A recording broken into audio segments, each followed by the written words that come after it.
Hey, what's going on, y'all? Now, in today's video, I want to talk about the things that we hold to be true, our values, our beliefs, and how standing on our values, standing on what we believe in, standing for what we believe in, is one of the most important things in life. If you want to become a well-rounded, solid, strong-minded individual, standing on what you believe in, knowing what you believe in, standing on it is one of the most important things for having, again, that well-rounded lifestyle. Strong-minded, strong-willed, again, just to be a firm, solid human being, you have to stand on what you believe in, or you'll fall for anything. You'll fall for anything because you don't have any true beliefs. You're not holding true to anything. But we'll get there. Right now, I want to start off with one of the Messiah's parables. You can find this in, I think it's Matthew or Mark. I think it's Matthew. Man, what is it? Matthew 7:24 through 27. I think Matthew 7:24 through 27. Essentially, it's the parable about the wise man and the foolish man. And the wise man, he's the one who builds his house on a foundation of stone. He finds a rock foundation. These two guys, they want to build a house. The wise man finds a rock foundation and builds his house on that. And when the rains come and the floods come and the waters come to test his house is firm. It stands solid because he built it on a firm foundation. It wasn't washed away because the foundation stayed. It kept the house from, the annihilation of the waters. The foolish man, on the other hand, he builds his house on sand. He builds his house on shifting sand, silt, all that. He builds his house on that. And when the waters come, when the rains and the floods come to test his home, it falls. And the Bible, in fact, says, and it falls greatly for the fact that it was built on sand. And that, I think, is very poignant. You know what I'm saying? Because at the end of the day, we have a decision to make when it comes to the things that we believe in. It's like when you decide to put your stock into something, you have a choice of putting your stock into something that is firm, that is completely true, completely valid. You have every bit of evidence to back that up. You understand it through and through, and you believe it through and through. You can build your house, your stance, your standpoint on that, or you can build your standpoint on a belief, on a value, whatever it might be, that has little to no evidence, that's really kind of weak. You know what I'm saying? It's there, it stands, but it's not very firm, it's not solid. And so, here's the thing. In life, what you believe in, the things that you hold true, the things that you hold to be your values, your virtues, the most important things to your life, those beliefs, those things are going to be tested, inevitably. And here, let me just pull a real easy example that I believe fits this channel very well. With semen retention, you know what I'm saying? You have to stand firm on that. You have to stand for retention. You have to know why you're standing for retention. You have to value the benefits, and you have to, be repulsed by the consequences of busting a nut, even edging, all these different things. You have to understand why you stand against jerking off and edging and all that stuff, and masturbation and ejaculation. You have to stand against that and stand for testosterone and all that stuff, so that when the temptations come, you understand, when those temptations come, you can go like, okay, well, at the end of the day, I want to make sure that I'm prioritizing my own masculinity. I want to make sure that I'm prioritizing my testosterone. I believe that my testosterone and my masculinity is more worthwhile, is more valuable than just the quick pleasure of busting a nut. You know what I'm saying? The 2 minutes that I might get out of this of just jerking my dick off. Or if you're edging, frying your brain cells on maximum heat, just jacking your dopamine receptors. You know what I'm saying? Like, you have to understand that I'm going to stand for retention. And when you do that, when the rains come, when the floods come, and they try to wash you away, you're firmly planted. You know what I'm saying? If you're trying to do retention, you'll say that's building the house, right?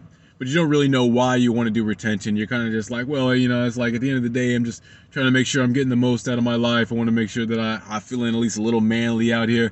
You know what I'm saying? But you don't really know why you're doing it. You're just kind of doing it just to do it. When those rains come, when the floods come, when the temptations come, you know what I'm saying, you're going to get the urges to jerk off. You're going to cave. You don't even have a reason really as to why you're doing it. You're not firmly planted. You haven't set your you haven't set your house up on a firm foundation.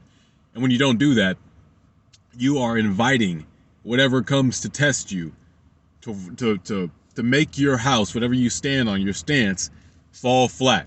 And again, the Bible says it falls greatly for the fact that it wasn't standing on a firm foundation.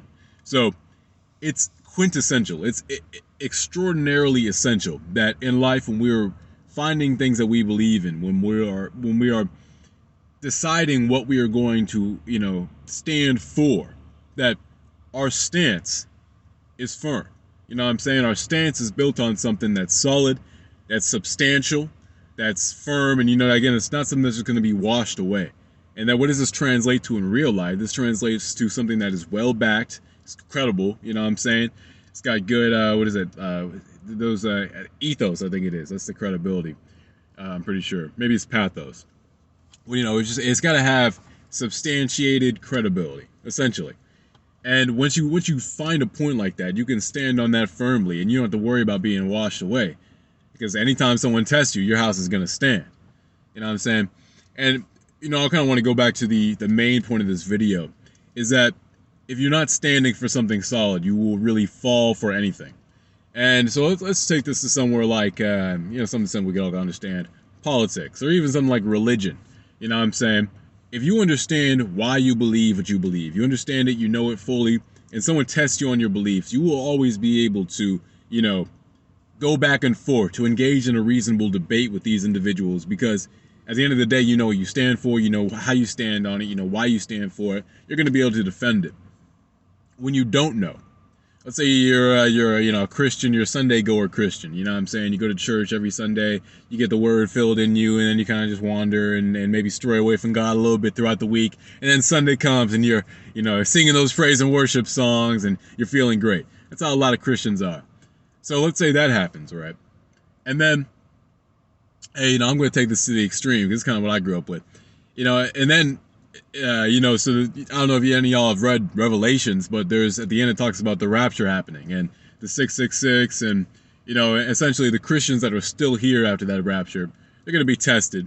And in fact, let me correct myself there just real quick, because it doesn't really mention too much about the rapture, but it does say that people are going to be spirited away or whatever. At the end of the day, there are going to be Christians here. If such a thing were to occur, the book of Revelations, there will be Christians here dealing with the 666 mark of the beast type deal. If you don't know about this, maybe just skip a little bit. But, essentially, these people are going to be tested by the Antichrist. You know what I'm saying?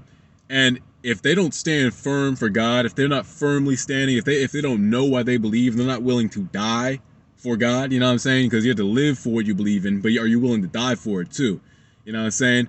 If they're not willing to die for God and what they believe in, trust that when the devil comes, the Antichrist comes, and he's like, hey, so do you prefer your family's life and all this, or do you want to continue believing in God?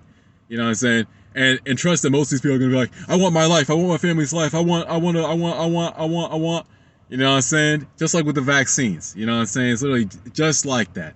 You know what I'm saying? Like where they'll come to you, and if you really don't know, it's like, because for me with the vaccines, it was like, man, you're not getting me to take this thing. You're not getting me to take this. Because listen, bro, as a black person, the government has done so much psyop testing on the black community. I'm not going for any of that bullshit, bro. Just because it's some new experimental thing. It's like, I'm not trusting that shit.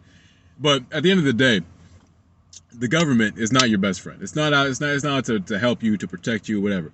It's not your friend. And so when something like a vaccine comes up, you know what I'm saying? And because, again, I'm standing strong on that, I'm not going to take it. And then so years down the line, I'm not going to come down with heart disease and all this other stuff that people are getting, because I stand firm.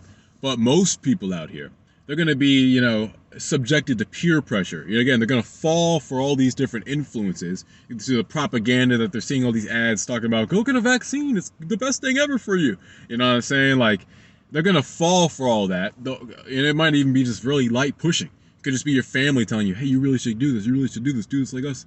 You know what I'm saying? And because you're not firmly planted on a ground of, yeah, I don't trust this. This isn't for me.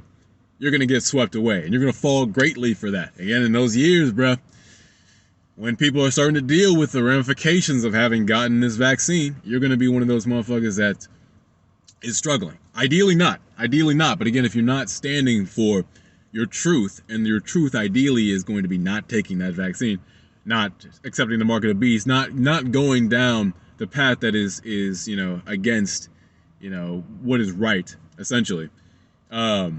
If you can manage to stand on that, if you can manage to stand on what's right, you will go leagues. You know what I'm saying? You will be firm. Your house will last. Your standpoint will last. At the end of the day, if you are building your standpoint on weak evidence, or let alone you don't have one at all, you will fall for anything. So, to wrap this up, really, I just want to touch on the fact that, and reiterate the fact that you have to stand for something in this life.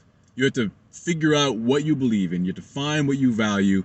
The norms and so on that mean the most to you in this life. You have to understand that. You have to dig deep and figure that out for yourself. And ideally, you should be doing this while you're young, because this is the time of your life where you're developing, you're finding things out about yourself, and as you change and as you grow, you're going to want to make sure that you are adapting your ideals and your beliefs to who you are at this point in time. Because again, if you're holding true to something that used to be your truth, and as soon as someone tests you, it's like the rock has deteriorated, it's turned into sand. Now when you get tested in the future, you're going to get washed away, because it's not solid ground for you anymore. So at the end of the day, you have to find solid ground. You have to find a ground and stand on it. Now some people find the solid ground, some people find the shifting sands. You have to be one of the people that prioritizes solid, substantiated ground as opposed to shifting grounds, because again, we're going to get tested in this life. And when you get tested, you want to be one of the people whose house stands. You want your stance to continue to stand. You don't want to be pushed away, washed away, you don't want your stance to fall apart under the lightest pressure just because it's not well oriented, well constructed. You know what I'm saying? Because it's constructed on some weak argument. So again, stand for something or fall for anything. Have your argument destroyed and be, peer pressure swept away into any different belief. It's like you have to ensure that what you believe in is what you believe, and you're not getting mixed up on any of your points. You're not getting mixed up, you're not getting changed up. Your arguments are your arguments, and you hold true to those. All right, y'all. I hope that this video was enlightening, helped shed some perspective on standing for things and how easy it is to fall for something when you don't have a true, firm, substantiated stance. Hope you guys enjoy the rest of your day, night, whatever you're experiencing, and keep on this self-improvement path. We're going to become our best selves, y'all. Take care. Peace.